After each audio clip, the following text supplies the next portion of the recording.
Hey everyone, welcome back to Cincinnati Zoo Tales. I'm Jenna. And I'm Mark. Thanks to everyone for tuning in for yet another episode. Jenna, I'm pumped today. We're talking about one of my favorite animals. I didn't know they were one of your favorites. Snow leopards. You know I'm a cat person. Yes. You know, I love cats, snow leopards in particular. To talk to us about them and enlighten us about snow leopards and our snow leopards here at the Cincinnati Zoo, we're being joined by Darcy Beckner. Darcy's a member of our Night Hunters and Cat Canyon team. She's a keeper over there. So, Darcy, thanks for joining us and taking the time out of your day to talk to us about snow leopards. Yeah, no problem. Thanks for having me. Yeah, thanks for coming. I know you had a pretty full career before coming to Cincinnati, and you worked with a lot of the animals that we currently work with at the Indianapolis Zoo. But tell us where you started before that, or how you got to become a zookeeper. Was there anything specific that made you want to be a zookeeper? Yeah, so I'm from Ohio, and I just grew up having pets, and I have family members that have farms and stuff like that. So I worked with animals and grew up around animals, and I knew I wanted to do something, whether it be vet or zookeeper, but quickly realized that I liked the training and the relationship building that we get with the animals, so I veered a little bit away from the vet side of things. I got my degree here in Ohio, and then I kind of, like most of us have, I did internships at various couple zoos. I worked a few years at Birmingham Zoo in Alabama, working with children's zoo animals and then carnivores before going to Indianapolis, where I worked with some hoofstock, some large carnivores, and then about 2 years ago I made it here. Has it only been 2 years? I think it's coming up on maybe 2 or 3. Okay. Yeah. I don't know why. It feels like longer. You're like, it doesn't feel that long to me, no. So what was your favorite part about working at either of those zoos? Is there something that you loved that made you want to stay a zookeeper? Yeah, I think it's just working with the different variety of animals. I've gotten to work with everything, like I said, from hoofstock and giraffes and kudu to working black bears and brown bears to now lots of different type of cats. But I've always been kind of I guess you'd call it a crazy cat lady. So I've always just seen myself going back to cats.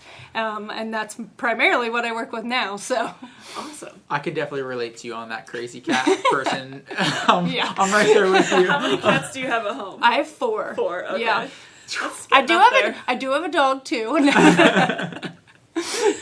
So you work in our Night Hunters Cat Canyon area. Will you tell the listeners a little bit about the different species you have there that you take care of? So we have the Night Hunters building, which is a lot of smaller animals, and we do have them on kind of a reverse light cycle. So they have their lights on from 11 p.m. to 11 a.m., and then when a lot of the visitors are here is when their lights are off, or we have our red lights on. We have a lot of smaller cats. We have an aardvark, we have fennec foxes, some genets, so a lot of different cool species in there. And then we have our Cat Canyon, which is our snow leopards, our Malayan tiger, and our cougar boys. Do you have any we always ask this. We're not supposed to have favorites here at the zoo. Do you have a favorite species or individual that you work with? The snow leopards and the Pallas cats are my top 2. Renji, our female snow leopard, is probably my absolute favorite individual. And then we have one Pallas cat. She's our older lady, Katarina, who is my second special place in my heart. I love the Pallas cats. They're little grumpy, 10-pound cats. They're adorable. Yes, they have the ultimate grumpy face no matter what.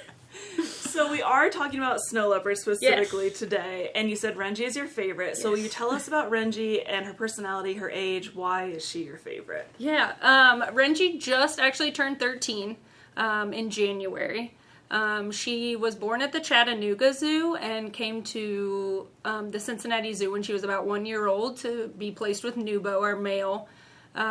She is just my favorite because she's just such a sassy lady. So you like grumpy animals. Grumpy, or she's also just... She's very, very smart and, also kind of stubborn. Okay. And as someone who really likes training and everything like that, I love, the challenge. Oh, yeah. Maybe grumpy's the wrong word. Challenging or smart. And, she's definitely a lot more keen to, what's going on or things like that, like if the vet is coming or anything like that. But she's also just like really, really sweet. And a lot of fun to work with. So she's just been fun to like work with and like kind of work through her hurdles and her stubbornness and everything like that. And then tell us about our other snow leopard. Nubo. That would be Nubo, our male. He is 12. He will actually be 13 this summer. And he was born at Cape May Zoo and came here when he, I think, was just under a year old. Okay. So they've been together most of their life. And he is a little more of our, I don't know how I'd say it. He's a little more laid back. He's extremely food motivated. So as long as you have food, he's kind of just willing to do whatever you want. He doesn't mind, like, if the vets are there, strangers are there, anything like that. As long as you have food, he is a happy boy. Oh, so that's always a bonus. For any visitors that might be coming and seeing our snow leopard habitat, are there any easy like identifiers or ways that you can tell the two apart, Nubo and Renji? Yeah, there's some really easy ones. Nubo's actually has all black nose.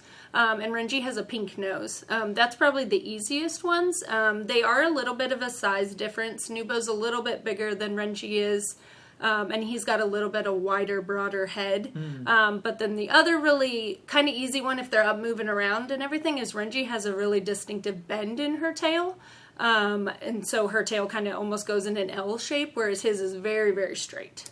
Interesting. The first time I went to with my now wife and we saw the snow leopards, I started in Night Hunters actually. Oh, yeah. Yeah, way back. This has been, 8 years ago now. I started in the Night Hunters habitat. The first time we went down there and I showed her the snow leopards, I was like, yeah, Renji's just the prettier one. Like, she looks true. so gorgeous. She does. She has a really, really pretty and photogenic face. We actually have some members that'll be like, she's the prettiest cat in the zoo and stuff like that. I'm not going to say that. But Is it common, or is it always the females have pink noses and males have black noses with snow leopards? No, it's just different individuals. I think actually Nubo's mom had an all black nose too. So it just happens to be like a distinguishing characteristic of them. Cool. Okay, so we know that Renji is gorgeous. Will you tell our listeners a little bit about what snow leopards look like and talk about their coat and where they're from a little bit? So snow leopards are from Asia, and they are in about 12 countries over in Asia and in the Rocky Mountains, but primarily kind of like in the Himalaya mountain range. 60% of their population actually is in China, but they do span over about 12 different countries. Like you said, they have like a really dense, thick, spotted coat, and that white grayish coloration, which helps them with the snow, and camouflaging in with the snow. I feel like when you look at Nubo, you can see it really well, but they have like longer back limbs, and kind of shorter, stockier front limbs, and that's for them like leaping and climbing on the rocks and the mountains. They can run kind of short bursts fast, but they're actually known for being able to jump longer distances. They can jump up to like 30 feet due to their long limbs and everything like that. They obviously, I feel like one of the things people always notice is like how long their tail is. Their tail can be the length of their entire body. And it helps them also like balance on the rocks, and they use it for warmth and can like wrap their face. Like a little scarf. Yeah. I love seeing that. Yes.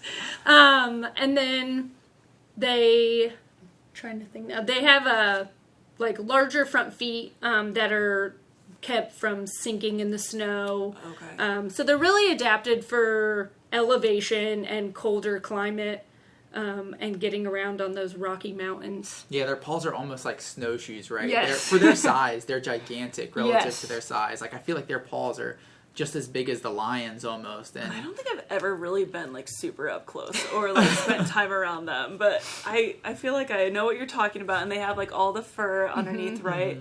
But if you said they don't like run very fast for long periods, how are they hunting typically? So a lot of the times they'll kind of like run prey down the mountain. I've seen like videos and stuff where a lot of the times like, so they hunt wild sheep and goat species. Okay. And they can also hunt like birds and hare and stuff like that, but they'll chase them kind of down the mountain, and I think a lot of the times they'll like either wait until like a sheep like kind of tumbles or something like that, but they just use that balance and their agileness on the mountains to just like chase prey down. Yeah, I've seen some videos. It is wild. Like, they're not going across the mountain; they're going down the mountain. So like the elevation change while they hunt is bonkers. It's crazy to see. It is really cool to watch. At the lower point of view on that, like you're on the mountain and they're coming towards you. Like, oh my gosh. I had no idea that's how they hunted. It makes a ton of sense because how else would you chase down your prey on the mountain? Yeah. And so you mentioned in the wild they're going to be eating like a lot of wild sheep, wild goat, ibex, that kind of stuff. What are they going to be eating here at the zoo? So here we feed them like a beef diet, and then we rotate in some various bones, and then some various like frozen prey items. They do get like rats. Nubo actually really likes rats. Renji does not. She does not like rats. But primarily it's bones and the like beef diet that we get here that's fortified for them. Do they have a favorite food item? Sounds like rats maybe for Nubo, but rats. He does like rats. Renji actually, another like enrichment kind of thing that she likes. She likes hard-boiled eggs. Whereas Nubo does not. So that's another like flip on the other side for them. They get quail like that we've thawed as treats. And then they do get a goat day where we give them like a piece of goat, kind of like their natural diet. And they do really like that day as well. Oh, that's funny. John likes guinea pigs and Amani does not. The girls are like, that's gross. Yeah, I'm not going for that. I don't blame them, yeah. So you've mentioned that you love doing training, and I know that's one of the most important parts of our jobs with animals if we want to like get a up close look at them without sending them to the vet or putting them under anesthesia. And I've heard you've had some really good luck with training our snow leopards. We have, yeah. So tell us about what you've been training. So they know some basic behaviors that help us, like you said, with vet care and us just keeping a good eye on them. They know how to target so that we can like move them around if we need to, and they know they both know sit and down to like change their body positions. But recently, and they're both trained to voluntarily get on a scale so that we can get at least monthly weights on them and monitor their body condition, especially since they do like the seasonal changes and like the cold and stuff. It allows us to make sure they're at a good weight going into the winter and then back into the summer and things like that. But recently we've been doing a lot of work with injection and blood draw training. So they're both actually now trained for voluntary injections. So they come over to the fence and they'll line up and they'll give us their shoulder and their hip. And we can give them voluntary vaccines or injections for anesthetic procedures. And then we recently were able to get voluntary blood draws on both of them, which was the first time that that's ever happened. That's awesome. Congrats. Yeah, that's awesome. So we have a space where we can pull their tail out from under like our fencing in our behind the scenes area. And they have gotten really comfortable with our vet techs coming down, and they've shaved a little spot. So if you actually come to the zoo, you might be able to see that they each have like a notch shaved out of their tail. But they each have a little spot where they're shaved where we've been able to draw blood from. That's awesome. Yeah, congrats. And it is different. We don't have to shave the lions to do their tails. That's how much fur a snow leopard has. Yeah, a lot of fur to get through. Yeah, I bet. So how long did it take you from like start to end of starting like the blood draw training, for example, to actually get blood? Nubo went a little faster than Renji. Like I said, he's really food motivated. So as long as someone was feeding him or we used like frozen blood cubes, he was pretty preoccupied and laid there and let the vet techs do whatever they needed to do. Renji took a little more time. We kind of had to baby step with her with using like a fake needle and then like just a poke with a needle and then like actually trying to find a vein and stuff. But once she learned that like nothing bad or anything was going to happen and like she kind of learned each step, she got over it pretty quick. So I would say it took maybe somewhere 6 months. Okay, awesome. Yeah. That's not that long at all. Like, that's great progress, honestly. Like, some of these behaviors with our animals, like, I mean, we talk about what we do with the giraffe and the hoof care over there, but that's years in progress, right? So 6 months is really great time. That's awesome. Well, they're good kids to work with. Do you have anything else you guys are starting to work on for training now that you've accomplished that? We're currently working with trying to train like an open mouth behavior of some sort. Renji currently does, I kind of like captured a little like growl from her, which allows you to see all of her front teeth, but she's not quite opening her mouth yet, so you can see the back teeth. But that's another one on our priority. And then Paul presents. That's another one we're working on.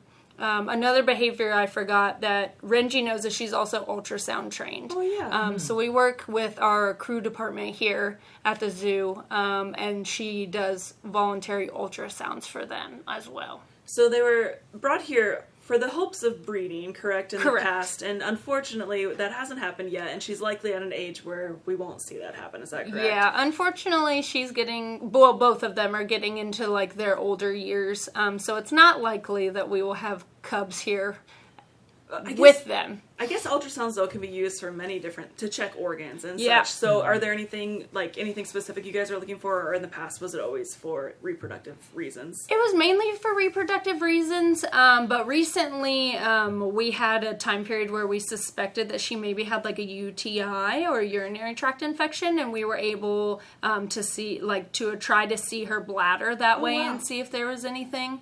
But yeah, it's also just good for monitoring organs and everything else. They can try to see her kidneys and things like that. Is this done on, like, basically the steel mesh, like, chain link fences, or where are you doing the ultrasound probe if it's on her belly? It is. So she's just standing up on that, and we have, like, an extender attached to an ultrasound probe, and they are able to stick it through.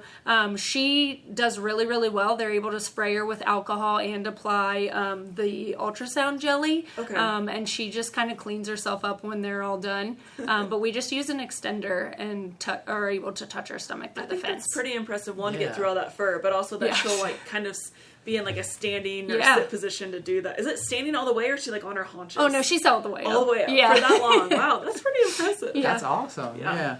You mentioned that Nubo and Renji are starting to get a little bit older. Would you one more time just repeat their ages and then kind of say what their lifespan would be in the wild versus in human care? Yeah, of course. So Renji just turned 13. She was born in January, and Nubo is 12, but almost 13. He'll turn 13 in May. Okay. And so their wild age would be about 10 to 12. So they would be at the top of their, like, wild life expectancy. But in zoos, they've lived up to lower 20s. So we still have many years with these guys, with how they are in human care. I think it's interesting. They get along really well, correct?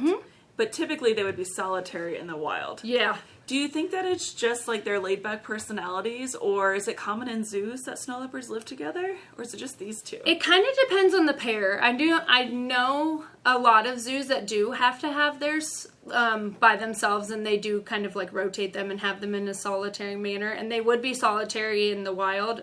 They would live by themselves and then just come together during breeding season, and then the female would go off and raise the young by herself. But our two, I don't know if it's just because they've grown up with each other, but they really, really like each other. We separate them to feed, but that's kind of the only time that they're by themselves. But sometimes even if they're separated inside with, like, no visual access, we can hear them, like, calling to each other and talking and stuff. So they really prefer to be together. A lot of the times I feel like when people come, they're, like, cuddled up together in their cave, sleeping. And it's always precious to see that. Obviously, you mentioned these guys are going to be found in mountainous ranges. It's going to be really cold. What are some of, like, the challenges that you guys face here? Obviously, in Cincinnati, it's going to get pretty warm during the summertime. What kind of challenges does that present, and how do you guys overcome it? Oh, yeah. So, they obviously, like you said, they prefer the colder weather. So on those days when it's really, really cold and your guys' animals are living inside, a lot of the times the snows are just outside having a good time. Renji really likes snow, and she rolls around, and she'll roll down the hill in it, do somersaults. But in the summer, like you said, we do have some challenges with it being warm. The exhibit does have air conditioning vents. So their one cave and their window area has air conditioning vents that blow out onto the exhibit. And then they have the caves that typically stay a little cooler. But if it is too warm, we will give them access. So if you come on a day when it's like really, really hot outside, they may be in their behind the scenes holding area. And that area is also air conditioned for them. Okay. Yeah, it's interesting. Like if it's too cold, our animals get access, but if it's too hot, the snow leopards get access. Yes. And a choice. It's flipped, yeah. Can they handle like 80s or 90s? What is the temp cutoff that is like too warm for them? Typically around like 85 to 90. We make sure that they have access. But even still, like sometimes when it's warm, you'll still see them sitting outside. One thing that we get asked is if they like the water, and they use the water to cool off, and they do not. They are not a fan of the water. Whereas like our tigers will sit in the pools when it gets really warm to cool down. The snow leopards are not a fan of water. Probably not smart to get wet in the wild, right? Like it would be really cold then, and I don't know how much access to water they have. Actually, that's a question I now have. Like, do you know if they drink water in the wild? Is there like fresh water in the mountains? Is it? I believe they like find like resources of fresh water somewhere. I don't know if it's more from like the food they eat or like a running stream, maybe something like that. I guess that's a good question. I don't know how cold it really is up there, but I imagine very cold. Yeah, that's a good. I don't know the answer to this one. I'm stumped. So, our snow leopards here live together, but in the wild they're solitary, and their numbers are a little bit like unknown, correct? But they're likely endangered? Is that correct? So they're actually listed as vulnerable. Okay, so not endangered. But they are very elusive in the wild, and because of the mountain ranges and how solitary and elusive they are, there's actually not a lot typically known about them, or at least until recently. So it's actually really hard for scientists and researchers and stuff to find out what their numbers are. It's estimated, the last I looked, that they think there's between 3,500 and 7,000. Okay. But they're not exactly sure how many there are because of stuff. There are projects that like are using radio collars and like field traps, cameras, and things like that to try to get an idea on stuff. But they definitely are, and they're crepuscular, so they hunt at dusk and dawn. So that also they're kind of out in the times when it would be like maybe a little dark and things like that. So one of their nicknames is Ghost of the Mountain because of how like elusive and how little was known about them.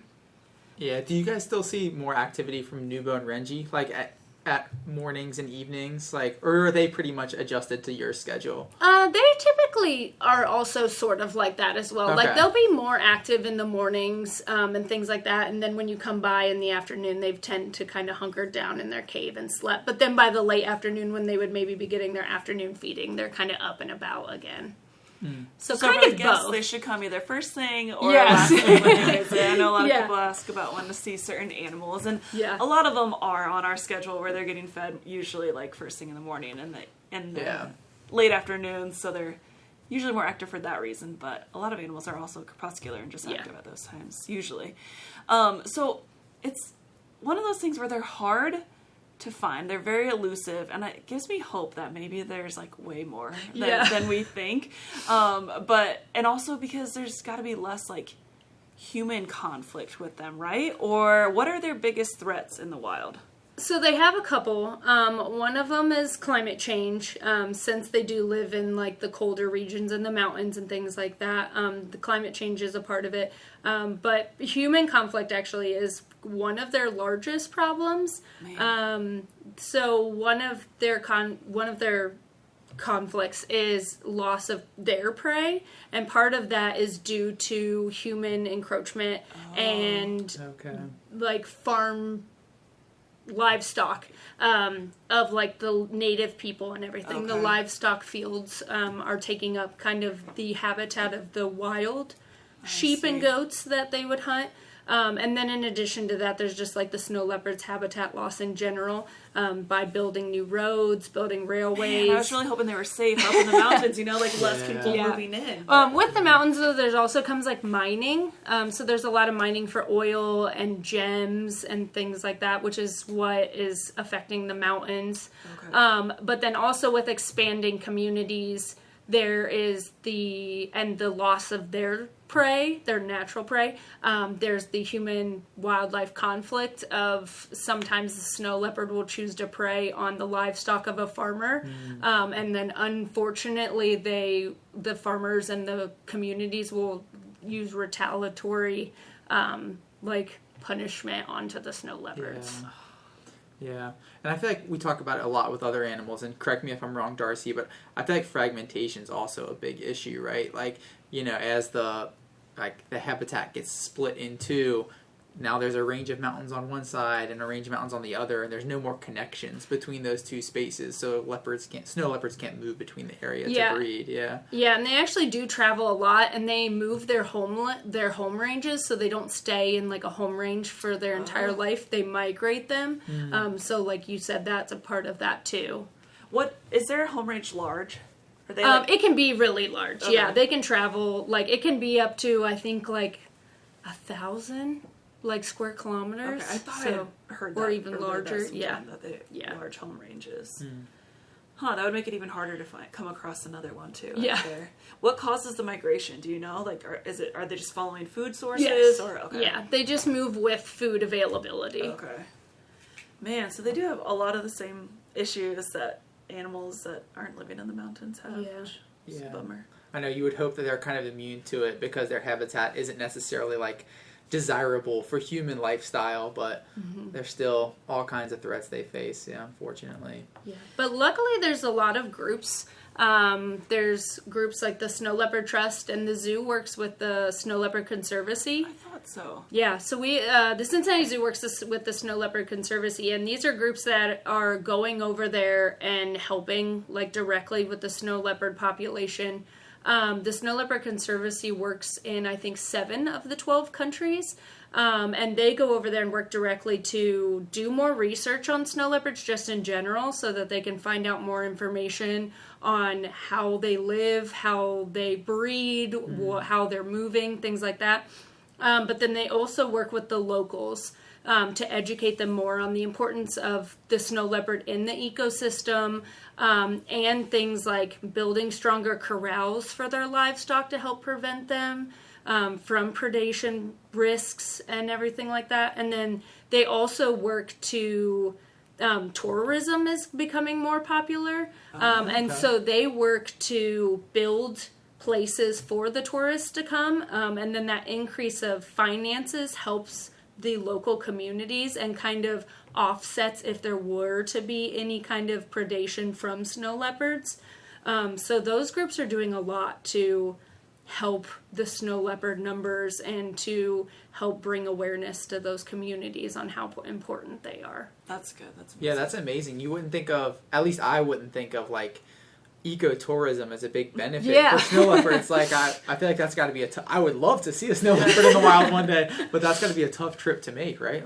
I'm glad they're able to utilize that. Yeah, definitely. I have a quick question. So I know back in the day, this is when I was there, so we're talking 8 or 9 years ago, they used to do a once a week operant conditioning session at the viewing glass area. Is that something that we still do for visitors? So we're not doing it right now. Okay. It actually got stopped during COVID. Okay. Unfortunately, snow leopards, they found, were one of the most susceptible to getting the COVID virus. So they are really at risk by us. We still wear masks with them. And they are actually voluntarily vaccinated for COVID as well. Oh, awesome. But just with everything, we haven't started that back up yet. It would be great if we could, because, I would love to do. But might not be worth the risk. Yeah. I remember reading those stories through COVID where different animals in zoos were getting it. And snow leopards, for whatever reason, did seem to be one that got hit pretty hard. Yeah, they did. There was quite a few facilities that had loss due to it. So, not quite sure why they are so much more susceptible than the other large felines, but... And there aren't many in zoos. Do you know how many zoos have them, or how many? Yeah, so there's 117 and 53 AZA zoos. Okay. So it's actually more than I would have guessed. Yeah. Okay, that's good. Interesting. Do you have anything else? I don't think so. Do you have any trivia today? I do have trivia. Yeah. I got, Darcy, if you're up for it. Sure. Before we do trivia, do you have anything else you wanted to tell us about snow leopards? Did we miss any of the good stuff? don't think so. Okay, that's fine. We just I think we're always good. make Just sure. want to double Yes. check. Yeah. I do have some trivia for you guys, though. Got 4 questions here. Obviously, talking snow leopards today. That's what the trivia is about. So this one was news to me when I found this out. What cat species is the snow leopard's closest living relative? What cat species? Yeah, what cat species is closest living relative to snow leopards? I'm gonna guess something weird like a lynx. A lynx? Oh, Okay. that actually makes sense to me. I have no idea. Bobcat. Bobcat, you're both off on this one. I personally was just thinking, like, it's got to be a leopard, right? Like, that's why it's called a snow leopard. Yeah. And they've kind of got, like, the rosette patterning. But it's not. It's actually tigers. No way. Tigers are the closest living relatives. Wow. Yeah, that was news to me. I was like, interested in that They one. seem so different to me. I know. Yeah. I But I guess guess tigers are kind of like, aside from looks, they have very different ranges, and Mhm. I don't know. they're both, like, from that kind of Asian Yeah. descent. That's true. Yeah, that area. But still news to me. Well, actually, recently, snow leopards were reclassified as big cats. So they are the smallest of the big cats. And I feel like when people typically think of big cats, they think of the ability to roar. Yes, like I thought cheetahs weren't big cats because they can't roar, but that's not necessarily it these days. No, But that we don't is really not. know why. No. We need to look this up, folks. So, What yeah. sounds do they make? So they make a yowl sound or like a mewing sound, and then they make a chuff, which is like an exhale of air sound, which tigers Yeah, also tigers. actually do. But they actually can purr like cheetahs, but they cannot roar. Okay, so we all need to do some research and find out what classifies a cat as a big cat. I was going to say, I feel like part of this could be off base, but I feel like based on like my kind of research and stuff is like part of these reclassifications are done as they like sequence genomes. So it's all based on genetics. Because like that's why historically they always thought the snow leopard was closest related to the leopard based on morphology, like its body. That But makes as sense. they got the genetics back, they realized it was genetically closest to a Oh, tiger. So that could be interesting. why they Yeah. reclassified to a big Yeah. cat. It could be their genetics, but I don't know that 100%. Yeah, That's just yeah. my theory. Yeah. That's interesting. It makes sense. And then I wonder, like, what genes are they seeing that, like, they decide is a big cat gene? You Right? know, Yeah. we need to have someone on crew to explain Yeah. this to us. We need to have someone from crew. You guys work with crew a lot, right? With the snow leopards? Are you used to when you're doing ultrasounds? Yeah, we do. Is there, which scientists do you typically We work work with? most with Lindsay. Okay. Lindsay, She was- and Elizabeth. Okay, they're yeah. great. Yeah, we haven't talked to Elizabeth yet, so maybe we'll bring her on. Yeah, Tell have us to have. about I would say I always love having the crew people on. They Yeah. teach so much to me and Jenna. Yeah. I'm always fascinated. Just blown away. Okay, interesting. I learned something new. Moving on to the next one, Darcy, you're gonna have to hold off on answering this one because Okay. you actually answered this while we were talking about. This snow is how leopard. well was Jenna listening. So this is how was Jenna paying attention? We'll see. So how large is a snow leopard's home range? And you can say either square kilometers or square miles. I got both numbers. Okay, I did ask this question. You did. So let's hope I listened well. And it's a giant amount. It's like 1,000 square kilometers. 1,000. You got it. You got it. Yes. Jenna's always astutely paying attention during our conversations. I love it. So It's 1,000 usually square not even paying kilometers. attention. Well, it is some, but like remembering. Remembering I have a it, bad yeah. memory, right? Yeah. We'll just go with that. But I got And it. numbers aren't your thing. Numbers are Numbers aren't your clearly not my thing. I got it though, right? Yes. But about 1,000 square kilometers, Darcy had it on the money, or like that kind of converts to around 400 square miles. So this is just a huge space. For comparison, the area of Cincinnati, so not like the tri-state area, but just Cincinnati itself, is about 80 square miles. Wow. So their home range is about 4 times the size of Cincinnati, roughly, That's incredible. which is wild. Yeah.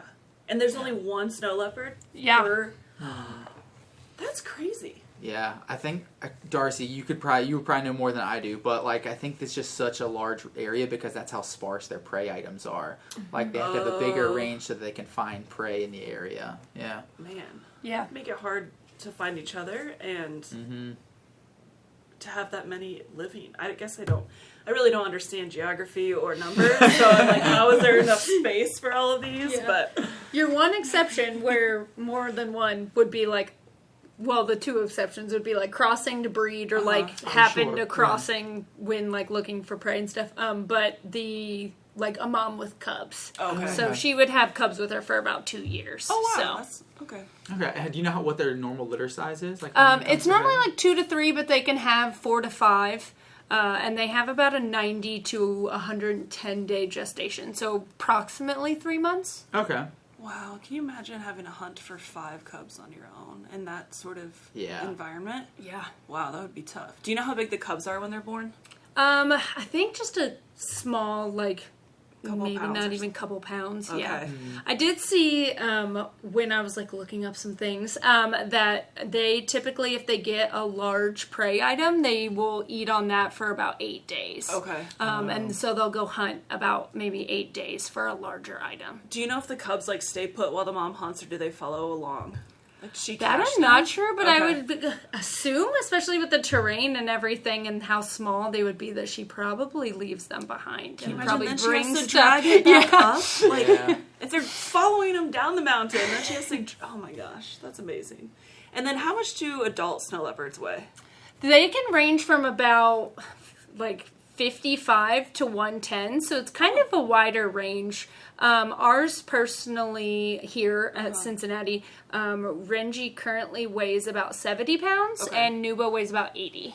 I feel like their fur must make them look stockier, because I would have guessed over 100 pounds for sure. Yeah, they're a lot smaller. When I had never worked snow leopards until I started working here, and that was actually the first time that I got to see them up close. I was surprised by how short and stocky they were.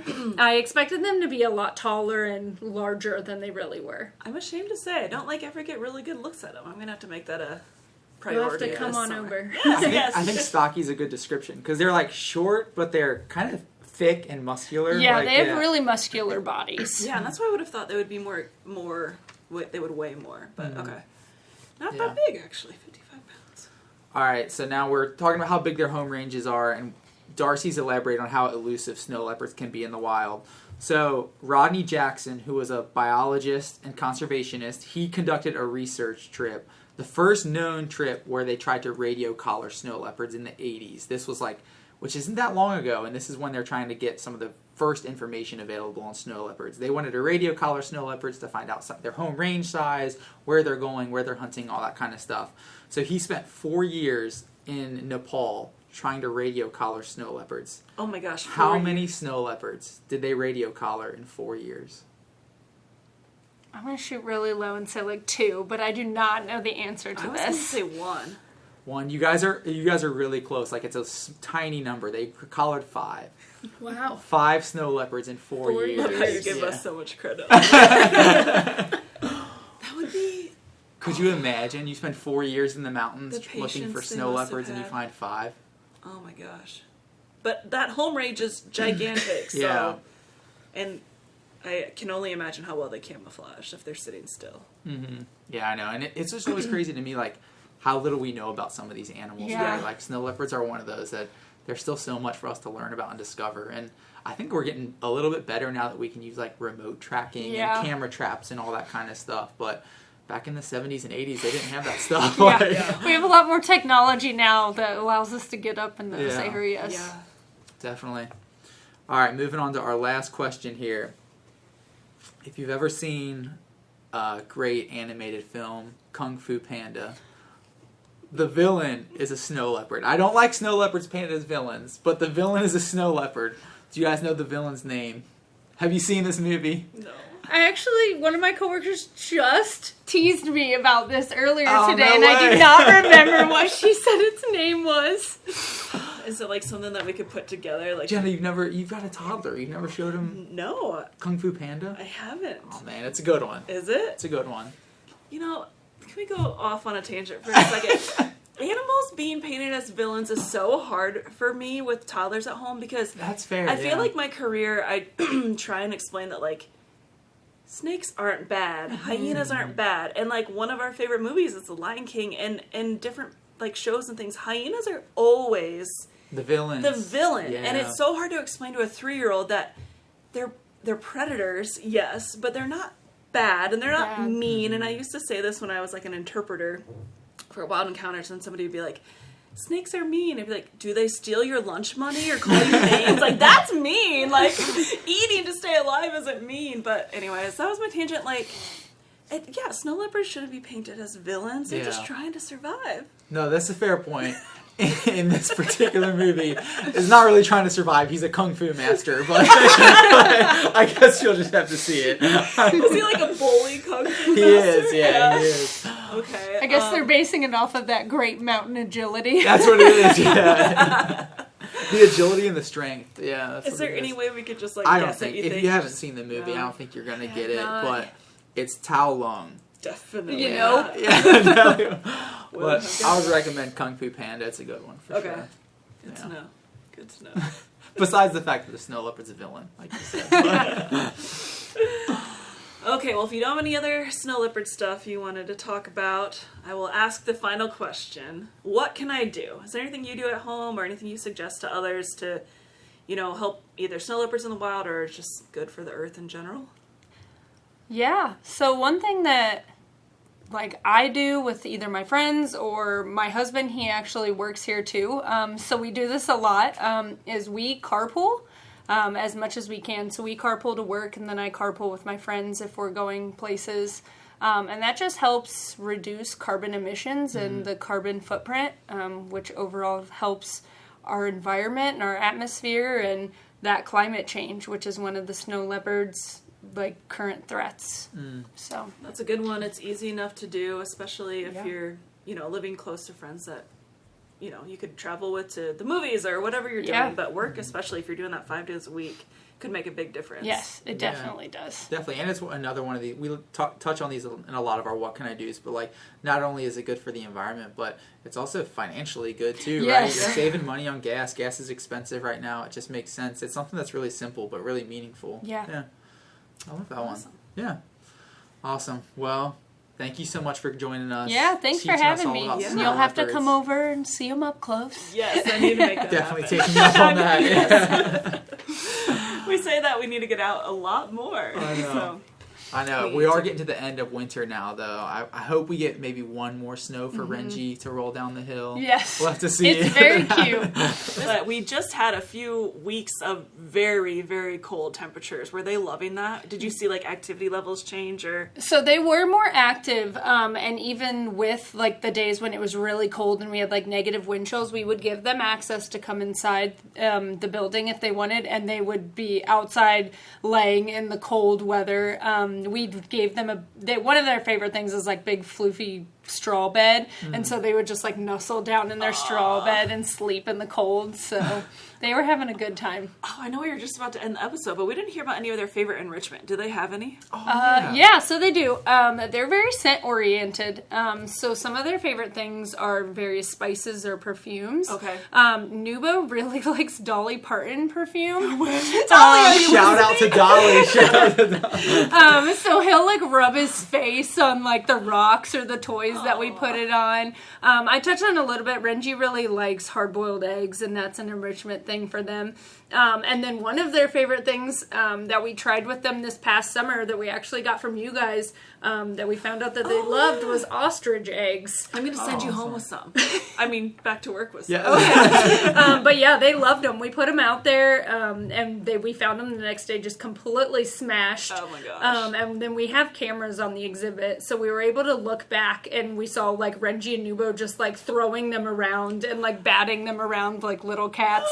Awesome. So yeah, it was very cute. Were they whole eggs or did we? They were blow them out? hollowed. Okay. Yeah. Okay. And they still liked them though. Yes. Okay, that's good. That's Yes, they were awesome. everywhere. That's so fun.